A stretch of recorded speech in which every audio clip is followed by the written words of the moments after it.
علماء کو پیدا کر رہی ہیں، حفظ اور ناظرہ کی کلاسز ہو رہی ہیں، بچوں کی بڑوں کی تربیت کے لیے ایفرٹس ہو رہی ہیں، اس کے ساتھ ساتھ لوگوں کی خدمت کے لیے بھی دعوت اسلامی کام کر رہی ہے.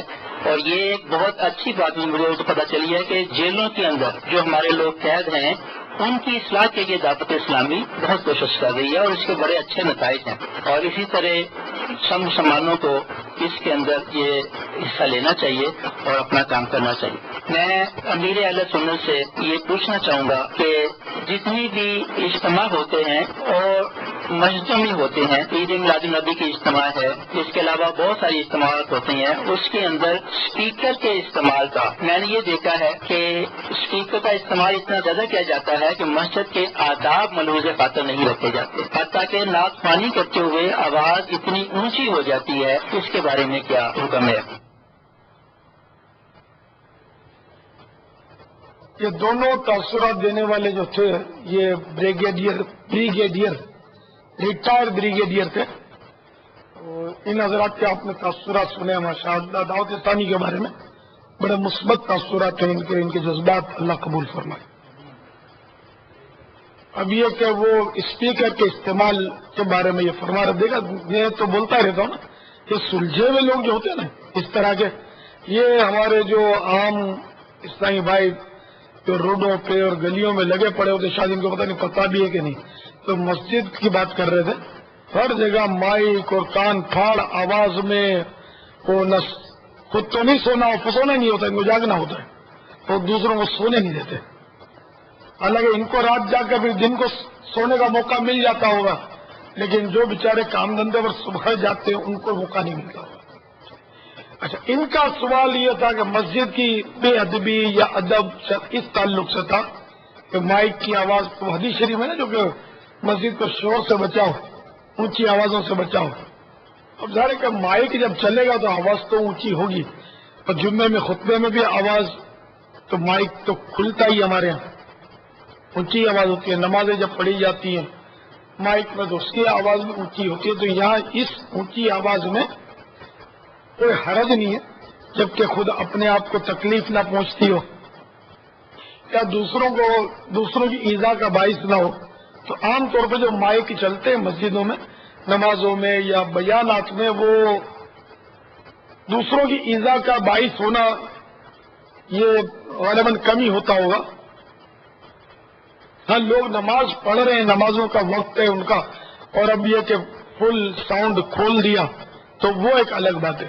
تو یہاں بھی میں آپ نے دیکھا ہوگا بولتا رہتا ہوں کہ یہاں بھی مائک کا استعمال اس طرح کریں کہ نمازیوں کو تشویش نہ ہو. اور اس کے لیے ماشاءاللہ اپنے اسلام بھائی بیچارے پوری جو ذمہ داروں کوششیں کرتے رہتے ہیں اور کافی حد تک یہاں یہ کنٹرول کر رہے ہیں.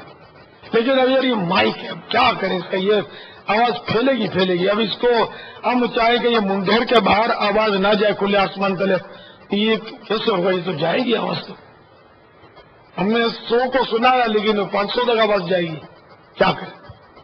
تو اس لیے وہ اگر مسجد میں مائک کی آواز ایسے مواقع پر خطبے میں، نماز میں یا بیان میں بلند ہوتی ہے تو کوئی حرج نہیں. ہاں، بعض اوقات مائک کی سیٹیاں بچ جاتی ہیں اور یہ اپنے اختیار میں نہیں ہوتا. اب اس میں کس پر اعتراض ہوگا؟ البتہ یہ کہ بعض بے احتیاطیاں ایسی ہیں کہ جن پر کنٹرول کرنا ضروری ہے. اور یہ پہلے بھی میں عرض کرتا رہا ہوں کہ جیسے خطیب منبر پر آ کر بیٹھ گیا،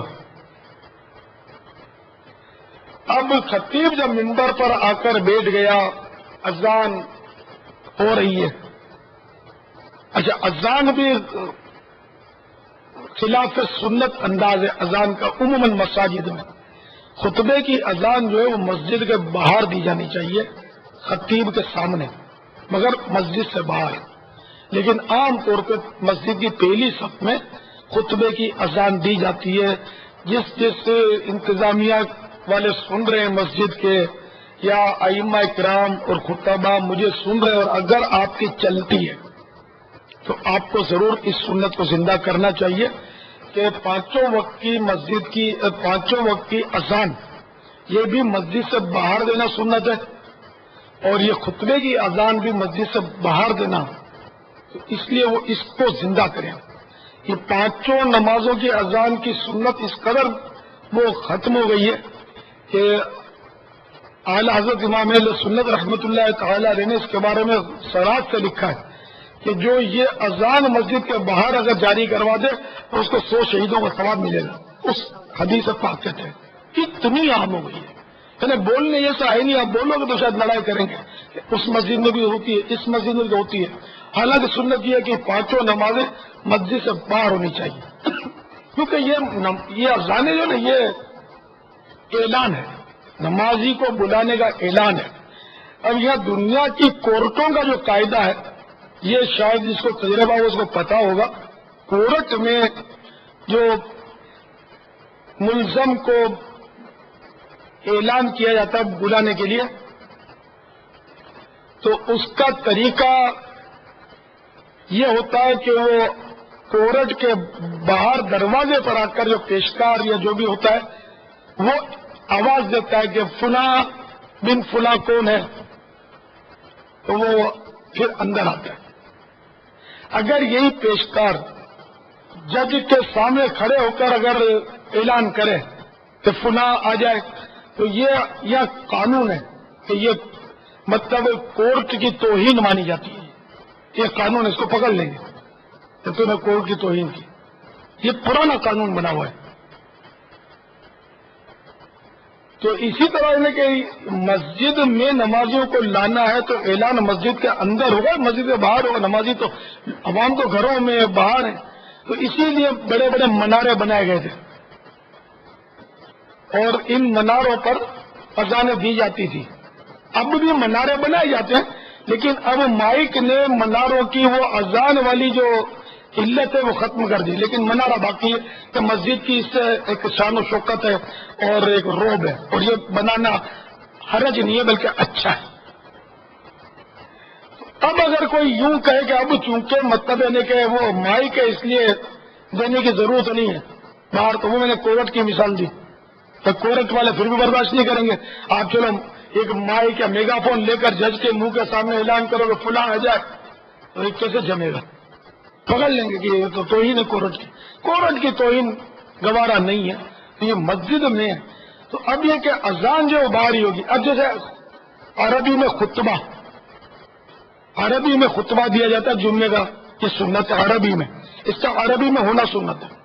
اب اگر کوئی یہ دلیل لگے یار یہ لوگ عربی تو سمجھتے نہیں ہیں، ان کو اردو میں خطبہ دیا جائے جمعے کا، تو اس کی دلیل نہیں مانی جائے گی کہ عربی ہی میں سنت ہے. اس سے پہلے بہت سارا واز ہو جاتا ہے، ٹائم ہوتا ہے واز کرو اردو میں، پنجابی میں، سندھی میں، ہندی میں، انگلش میں، جہاں جس زبان میں لوگ سمجھتے ہیں. لیکن جو جمعے کا خطبہ ہے الگ ہے، اس میں بھی واضح و نصیحت ہوتی ہے، لیکن وہ عربی ہی میں دینا ہوگا تو سنت.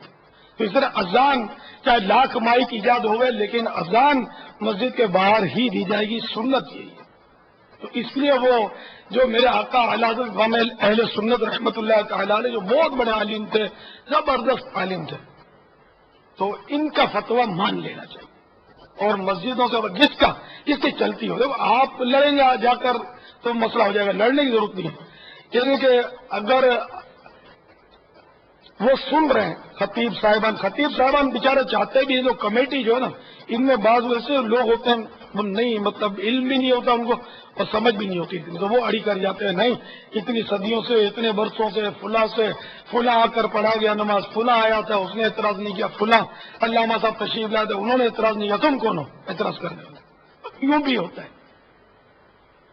تو بہرحال یہ کہ سنت یہ ہے کہ یہ اذان مسجد سے باہر دی جائے اور اذان خطبہ بھی مسجد سے باہر دیا جائے.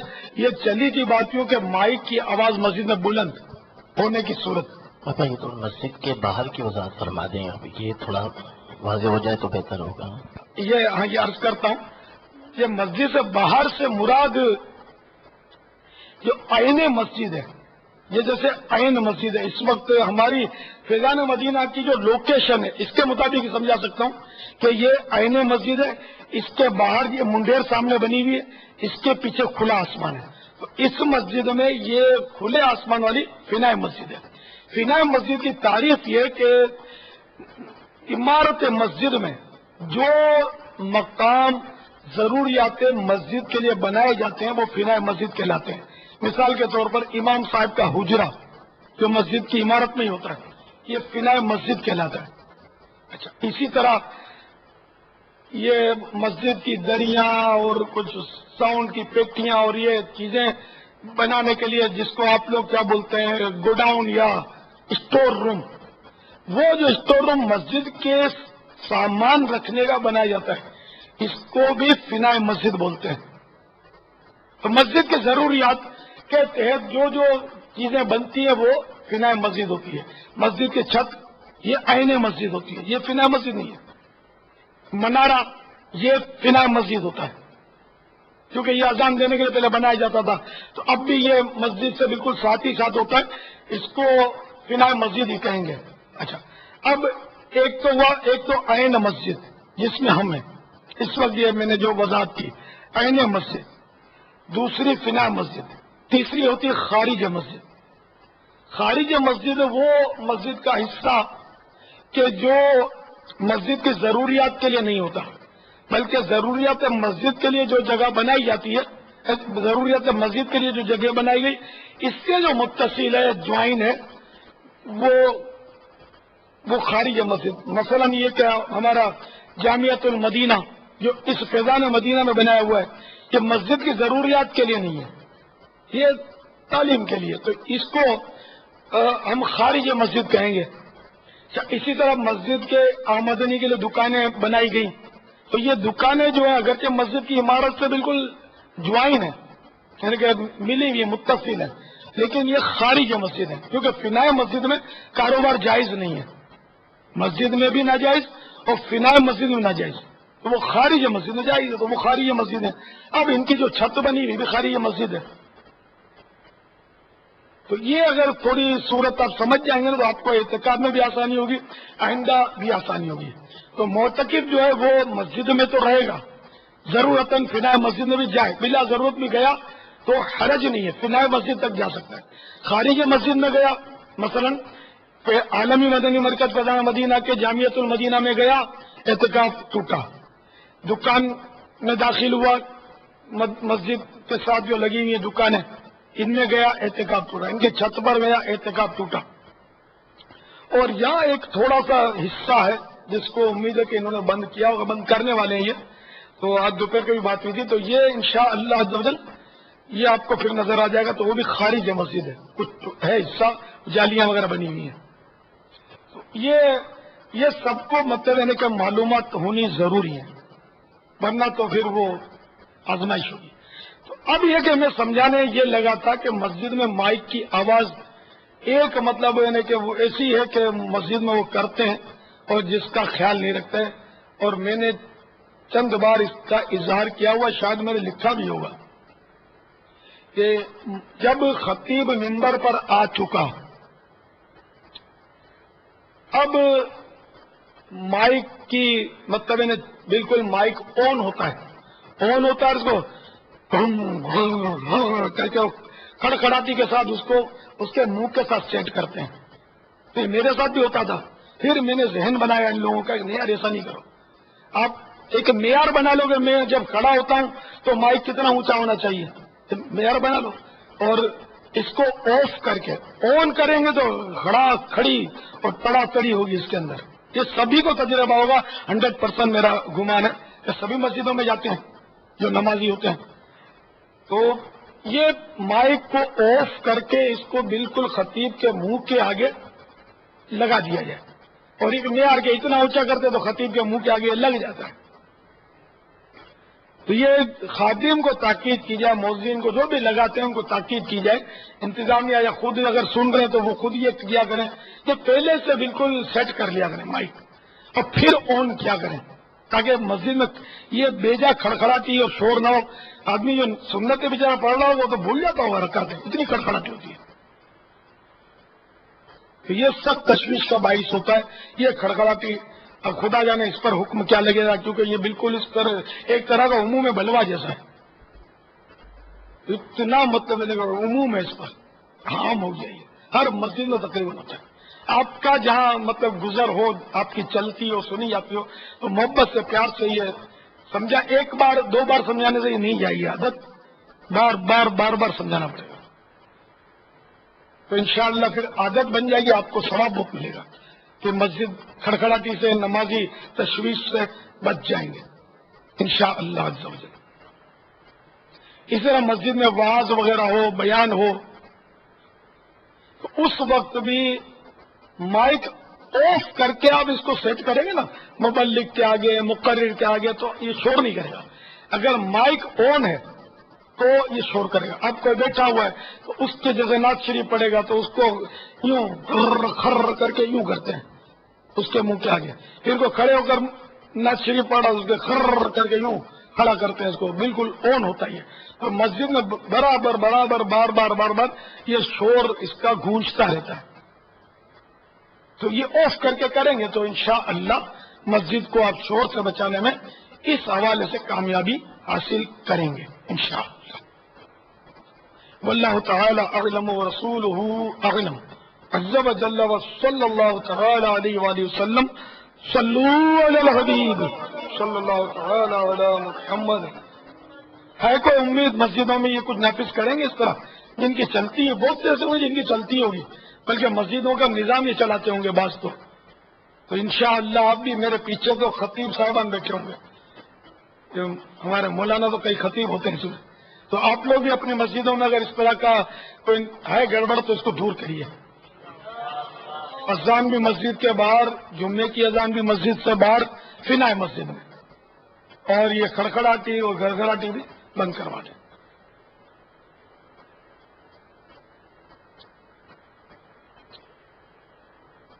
اور جہاں جہاں فیضان مدینہ کے اسلامی بھائی سن رہے ہیں جو چلا رہے ہیں کہ اگر ہو سکتا ہے وہاں بھی ہوتی ہے کہ میں نے کہا نا یہ تو انٹرنیشنل پرابلم عموم بلوا جیسا ہی ہے، تو وہاں بھی ہوتا ہے تو تعجب نہیں ہے، تو وہاں تو فیضان مدینہ تو ہے ہی اپنا، وہاں کس نے جھگڑا کرنا ہے میری اس بات پر؟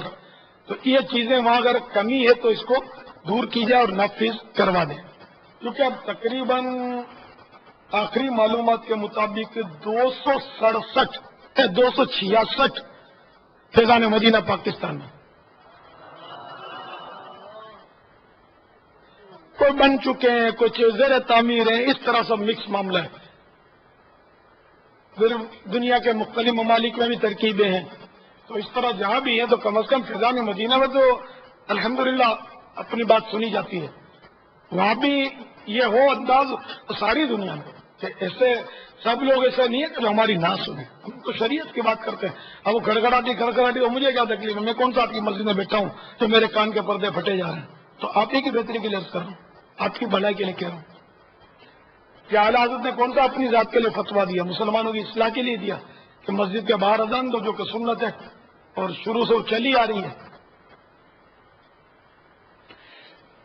واللہ تعالی اعلم ورسولہ اعلم عز وجل وصلی اللہ تعالی علیہ وآلہ وسلم۔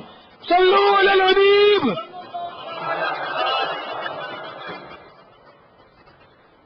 تو ماشاءاللہ یہ کہ یہ مختلف شہر کے اسلامی بھائی ہمارے ساتھ شریک ہو گئے، حیدرآباد، دکن اور یہ صادق آباد، باقی دوسرے ابھی کوئی شاید ترکیب بنی نہیں ان کی۔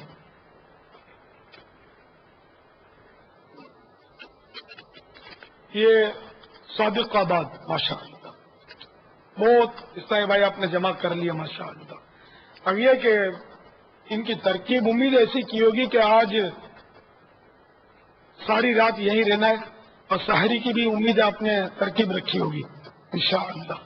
اسی طرح حیدرآباد دکن والے جو نظر آ رہے ہیں وہ بھی، اور جو دوسرے ابھی اللہ کرے ہمارے سامنے آ جائیں وہ بھی یہی کریں۔ سحری کی ہے نا ترکیب حیدرآباد والوں؟ سحری منہ سر ہلائے تو میں سمجھ جاؤں، نہیں ہے ترکیب، سحری کی ہے الحمدللہ، تاکہ وہ اسلامی بھائیوں کو وہ تشویش نہ ہو کہ جلدی بھاگنے کی کریں گے، گھر میں جا کے سحری کرنی ہے۔ ماشاءاللہ بہت امام ہے حیدرآباد دکن میں، سبحان اللہ ماشاءاللہ بارک اللہ۔ سفید چادریں بھی ہیں، مدنی حلیے بھی ہیں ماشاءاللہ۔ اللہ کرے یہ وہ صرف آج کے لیے نہ ہو، مستقل ہوں، کیا بات ہے، امامہ مستقل، سفید چادریں مستقل، یہ وہ سمجھے گا آج سے اوپننگ ہو گئی، اب یہ سجے رہے مستقل کیسے، ماشاءاللہ وہ نور برس رہا ہے اس طرح آپ کے حیدرآباد دکن میں انشاءاللہ سب جگہ مدینہ مدینہ ہو جائے گا. آپ کو دیکھ کر غیر مسلم انشاءاللہ اس کے دل میں اسلام کی ہیبت بیٹھ جائے گی. اگر یہ سارے مدنی ولیوں میں ہند کی گلیوں میں گھومنا شروع کر دے تو اسلام کی طرف راغب ہو جائیں گے. سبحان اللہ. اسلام یعنی یہ مسلمانوں کی درست اور صحیح تصویر، اسلامی تصویر.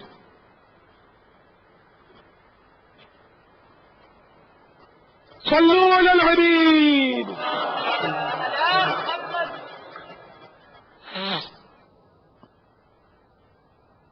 السلام علیکم ورحمۃ اللہ. وعلیکم السلام ورحمۃ اللہ وبرکاتہ.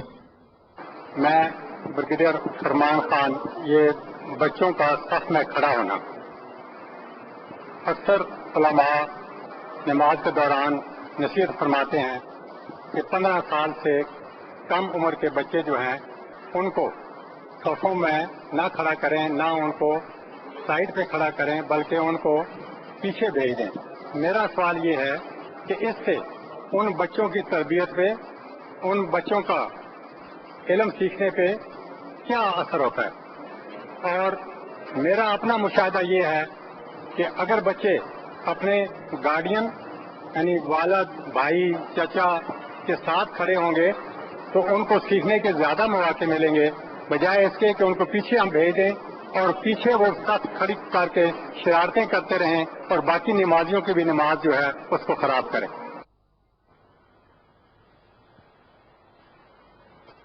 15 سال سے چھوٹے بچے نہیں، 15 سال سے چھوٹے نابالغ بچے، کیونکہ 12 اور 15 کے درمیان لڑکا بالغ ہو سکتا ہے آثار کے ذریعے.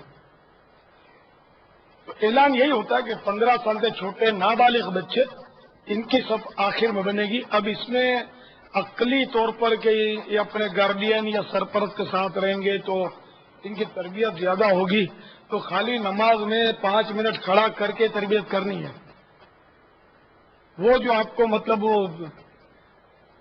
23 گھنٹے اور پتہ نہیں کتنے منٹ جو مل رہے ہیں اس میں تربیت کب کریں گے؟ تو یہ حکم شریعت ہے کہ بچوں کی صف آخر میں بنے، مردوں کے پیچھے بنے گی صف. تو اس لیے وہ اس حکم شریعت پر عمل کرنا چاہیے، اپنی عقل سے نہیں سوچنا چاہیے. اچھا، اب آپ بولتے ہیں کہ بچے پیچھے شور کرتے ہیں، تو یہ اب آپ کو پتا ہے کہ آپ کا بچہ شور کرتا ہے، تو پھر یہ کہ آپ پر حکم لگے گا مسجد میں اس کو لائے کیوں اسے نہ سمجھ بچے کو، تو مسجد میں شور کر کے دوسروں کی نمازیں خراب کرتا ہے. ایسے بچے کو تو مسجد میں لانا ہی نہیں چاہیے، کیونکہ حدیث پاک میں کہ مسجد کو بچوں، پاگلوں اور شور شرابے سے بچاؤ. تو جو بچے شور کرتے ہیں، شرارتی ہیں، ان کو مسجد میں لانے کی اجازت نہیں ہے. بلکہ اگر کوئی اس طرح شور شرابہ کر کے لوگوں کی نمازیں خراب کرتا ہو تو چاہے وہ بچہ ہو چاہے 100 سال کا بڈھا ہو، جس کی کاری چلے اس کو چاہیے کہ وہ اس کو نکال دے، اس پر واجب ہے کہ اس کو مسجد سے باہر نکال دے. لیکن اب بچوں کے معاملے میں ذرا غور کر لے کہ بچے کو اس طرح نکالیں گے تو وہ بچھڑ جائے گا اور وہ اس کے گارڈین ہیں وہ آستینیں چڑھائیں گے، لڑائی ہوگی. تو اگر فتنے کا خوف نہ ہو تو فتنہ بھی تو شریعت کو مطلوب نہیں ہے، ناپسند ہے. تو ایسی صورت میں بچے کو محبت سے خاموش کروایا جائے. سمجھانے سے خاموش ہو جاتا ہے بچہ، جبکہ دوسرا آدمی سمجھا گا نا تو ویسے اس کا روپ پڑ جاتا ہے، اس کی آواز نہیں نکلتی. باپ منع کرتا ہے تو باپ کیونکہ روز منع کرتا رہتا ہے، اور امی کے منع کرنے کا انداز بھی تو نرالا ہوتا ہے. امی خالی منع نہیں کرتی، چیختی ہے، اس لیے وہ عادی ہو گیا. تو امی ابو کی بات کم مانتا ہے، ایسی بات وہ پرایا آدمی بولتا ہے نا جلدی مانتا ہے. تو اس لیے وہ اس طرح اس کو خاموش کرا دیا جائے. اور اگر آپ ساتھ کھڑا کرنے کا آپ بولتے ہیں نا تو ایک چٹکلا میں آپ کو سناتا ہوں، جب آپ مجھے گارنٹی دیں کہ آپ مسجد میں ہنسیں گے نہیں، ٹھیک ہے؟ پکی بات، ہنسنا نہیں ہے، خالی مسکرانا ہے، ہاں ہاں ہاں ہاں کر کے نہیں. کیونکہ حدیث شریف میں ہے کہ مسجد میں جو ہنستا ہے اس کی قبر میں ہے کہ مسجد میں ہنسنا قبر میں اندھیرا لاتا ہے. اب وہ یہ تو ہنسنے کے لیے کہا جو زور زور سے آواز سے، تو پتہ نہیں اس پر تو کیا ہو. اب بالکل جگر تھام کر سنیے، برابر میں کھڑے رہ کر تربیت دینے کی ترکیب. کیونکہ جب بڑا برابر میں کھڑے رکھیں گے آپ بچے کو تو بچے کو اپنے جسم کے ساتھ آپ باندھیں گے تو نہیں، اور رہے گا آزاد ہی، اور آپ کے بجائے دوسروں کا روگ اس پر زیادہ ہی ہوتا ہے بچوں کا. تو یہ ایک اور ملک میں مجھے ایک اسرائیل بھائی نے بتایا تھا کہ میں اپنے بچوں کو عید کی نماز میں لے گیا تھا، بچہ وہی نہ سمجھ، اس کو میں نے اپنے برابر سب میں کھڑا رکھا. اب یہاں عید کی نماز شروع ہو گئی تو یہ اتنا سمجھتا ہوا نا کہ میں آزاد ہوں کہ اب ابو آپ پھر ہاتھ نہیں پکڑیں گے. حالانکہ نماز کے دوران تو وہ گارڈین کیا کرے گا، وہ تو بے بس ہے، پکڑ نہیں سکتا. اب وہ بچہ تھا، اس پر کوئی قلم تو تھا نہیں، اب وہ ادھر نکلے ادھر نکلے، یاد تک کہ وہ کسی کے ٹیبل کے اندر گھس گیا. یہ اس نے بتایا تھا، اور کیوں شرور جو سین پاٹ رہے عید کی نماز میں، آپ سمجھدار ہیں. تو یہ بچے کو ساتھ کھڑا کرنا نماز میں، اگر میں آپ کو پہلے سے وربل نوک نہ کرتا نا تو شاید آپ کہہ کے بلند کر جاتے باز. ایسا چٹکلا ہوا تھا جو سچا واقعہ ہے، اس کے باپ کو بھی میں جانتا ہوں، اس کے بچے کو بھی جانتا ہوں، سمجھا. اب وہ بچہ بڑا ہو گیا، درس نظامی کر رہا ہے. جب چھوٹا تھا، جبکہ مرفوع القلم تھا، چھوٹا تھا. تو یہ بچے کو ساتھ رکھنا جو ہے نا، یہ خطرہ ہوتا ہے کہ گم نہ جائے. تو پھر ایسے بچہ جو گم سکتا ہے تو اس کو لایا نہ جائے مسجد میں. ویسے بھی چھوٹے بچے جس سے استنجا کر دینے کا ظن غالب، اس کو تو لانا ہی مسجد میں حرام. اور پھر یہ کہ اس سے بڑا ہے کہ استنجا کا خطرہ نہیں کہ ہے بچہ تو اس کو بھی مسجد میں لانا ہے تو مکروہ تنزیہی. بچوں کو مسجد میں بھیڑ کر دینا یہ تو اس کی پذیرائی تو ہے ہی نہیں نا. اب گھر میں تربیت ہے، نوافل پڑھیں، گھر کو قبر کیوں بنائیں. یہ بابا جو سن رہے نا ہمیں، شاید ان کی ایک پرسنٹیج کو یہ بات ہضم ہو جاتی ہے، اور دنیا میں جہاں دیکھا جاتا ہے بابا یہ قوم مانتی نہیں ہے.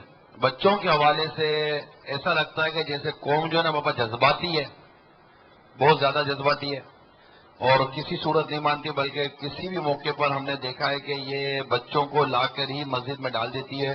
اب اجتماع ڈسٹرب ہو، نماز ڈسٹرب ہو، یا کوئی بھی ایسی چیز ڈسٹرب ہو، اس چیز سے مطلب کہ ان کو کوئی ایسا خاص سروکار نہیں ہوتا.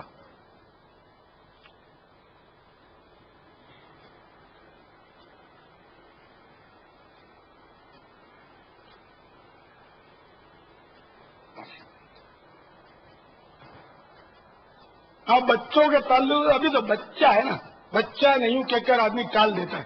ڈینمارک والے بھی ساتھ ہیں. ماشاء اللہ آ چکے ہو. جی ہاں، ڈینمارک والے آ چکے ہیں. ویلکم، ماشاء اللہ، ویلکم، موسٹ ویلکم.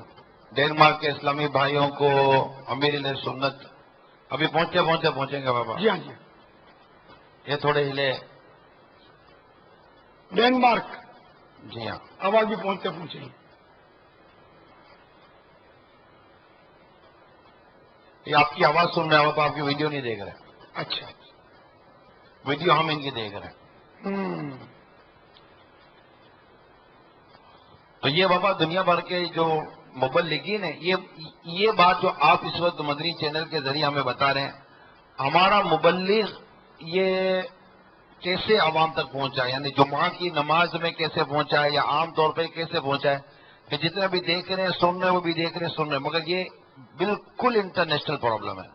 اسپیشلی جمعہ کی نماز میں ساری دنیا میں بھی یہ مناظر دیکھے جاتے ہیں. مسجد میں کریم میں کتنے بچے ہاں، وہی. ادھر بھاگتے ہیں ادھر بھاگتے ہیں، کھیل رہے ہوتے ہیں اور بہت بے ادبی کرتے ہیں، پیشاب بھی کر دیتے ہوں گے اور کیا کر دیتے ہیں. پھر وہاں صفائی کا انتظام بھی عجیب و غریب ہے. یہ پیشاب وغیرہ بچہ کر دے تو وہ کچھ اپنے ڈیٹول یا جو بھی ڈیٹول رکھتے ہیں ساتھ، تو وہ ڈیٹول اور کچھ پانی ڈال کر انہیں لپٹ دیتے ہیں، ہے نا. صفائی کرنے کا پراپر جو کرنے کا طریقہ ہے نا وہ کہاں سے لیں گے. پھر وہ پتہ نہیں اسی میں وہ کہیں ایسا نہ ہو کہ ڈبنگ کر دیتے ہوں، وہی جو ہے اس کی بھی امید نہیں کہ اس کو الگ سے جا کے پاک کریں. بظاہر ہر طرف دینے کے علم دین سے دوری تو ہے.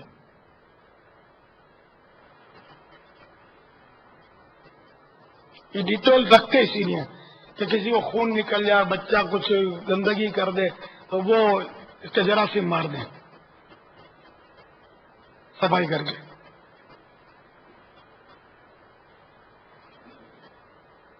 تو یہ بچوں کو تو مسجد کریمہ میں بھی ظاہر نہیں لے جانا چاہیے. مسجد کریمہ میں بھی سب شاید نہ سمجھتا ہوں، یعنی کہ مسجد نبوی اور مسجد الحرام یہ دونوں کا ملا کر ان کو مسجدین کریمین بولتے ہیں. ایسے متبرک مساجد ہیں یہ ہماری، ان میں تو بچے بہت کھیلتے ہوتے ہیں. آج کل بھی بہت وہ مالداروں کے بچے ادھر سے ادھر بھاگ رہے ہیں. مالدار لوگ بہت پہنچتے ہیں ان دنوں، خاص کر حج میں غریب بہت پہنچتے ہیں. مالدار بھی پہنچتے ہیں، غریب وہ پیسہ جوڑ کر بہت بیچارے پہنچتے ہیں. وہ بچے مالدار لوگ بچے لے جاتے ہیں، غریب نہیں لے جا سکتے. تو عموماً یہ ان کے ہوتے ہیں یا قرب و جوار کے بچے جو خود عرب شریف کے یا اپنے قریبی ممالک کے جیسے بائی روڈ آ سکتے ہیں کم خرچے میں.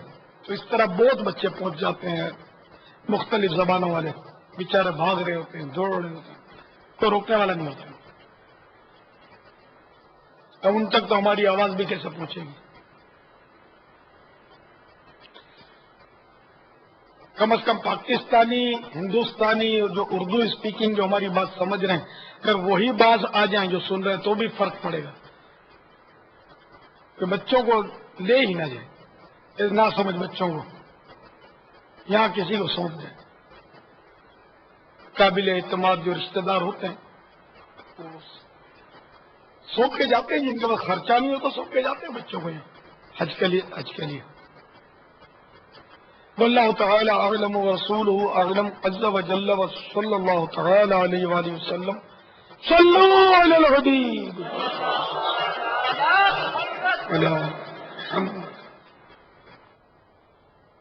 حضور السلام علیکم ورحمۃ اللہ وبرکاتہ. وعلیکم السلام ورحمۃ اللہ وبرکاتہ. جناب میں بریگیڈیئر ریٹائر احسان اللہ گرایا لاہور سے عسکری کیمپ سے بول رہا ہوں. جناب کی خدمت میں سلام عرض کرنے کے لیے فون کیا تھا، اور جناب کی بڑی عنایت ہے. جناب کی ٹی وی پہ بھی زیارت کرتے ہیں، ملاقات بھی ایک دفعہ ہوئی تھی میری. اور یہ خاص طور پہ جو امت کے لیے آپ نے اصلاح کے لیے سلسلہ شروع کیا ہے، یہ بہت بڑا ہمارے اوپر، ہماری اولادوں کے اوپر احسان ہے. اور مدنی چینل شروع کر کے جو مختلف قسم کے اس میں مکالمے آتے ہیں یا اور احادیث مبارکہ آتی ہیں، بچے سنتے ہیں، بچے بہت پہلے سے بہتر ہوتے جا رہے ہیں. یہ آپ کا بہت بڑا احسان ہے ہمارے اوپر. اللہ پاک کی ذات دن دگنی رات چوگنی ترقی عطا فرمائے اس کو. اور اس کے بعد حضور عرض یہ تھی کہ یہ غیبت کے بارے میں آپ جناب کچھ ارشاد فرما دیں، جو شرعی کیا احکامات ہیں اور غیبت کرنے والے کے لیے کیا کیا وعید اور تنبیہ ہے، یہ احسان فرما دیں. السلام علیکم ورحمۃ اللہ وبرکاتہ. وعلیکم السلام ورحمۃ اللہ وبرکاتہ. آج تو بھائی بریگیڈیوں کی لائن لگی ہوئی ہے. اس وقت جو ہے نا مدرسۃ المدینہ مدنی منوں کے بہت سارے قاری صاحبان، سینکڑوں قاری صاحبان اور مدنی منوں کے سرپرست مختلف مقامات پر کابینات کے اندر اس وقت مدنی مذاکرے میں شامل ہیں. ماشاءاللہ. اور واقعتاً اس وقت جو سب سے بڑا ہمارے نزدیک بین الاقوامی سطح کا جو سر فہرست پرابلم ہے وہ ہے بچوں کی تربیت. اللہ جل جلالہ کا. اب یہ 6 گھنٹے 7 گھنٹے یا 3 گھنٹے جو بھی ہو دنیا بھر میں یہ بچے ہمیں مدنی منع دے دیے مدرسۃ المدینہ میں، اور ہمیں یہ کہا کہ ہمارے بچوں کو آپ ٹھیک کر کے دے دیں، اس کو مطلب واقع مدنی منع بنا کر دے دیں. مگر بابا یہ 6 گھنٹے 4 گھنٹے 5 گھنٹے مدرسے میں قاری صاحب کے پاس ہیں، دارالمدینہ میں، دارالوفا اپنے دارالمدینہ میں، تو اس کے بعد یہ ہیں تو گھر میں بابا. اب یہ تربیت کے لیے دونوں جگہ بیلنس کیسے ہو کہ جو چیز ان کو اپنے تعلیمی ادارے میں نظر آ رہی ہے وہی چیز گھر میں نظر آئے، اس کا کیسے بن سکتا ہے یہ حساب کتاب؟ اس سے پہلے جو سوال ہوا اس کا کیا کرنا ہے گرایا صاحب کا؟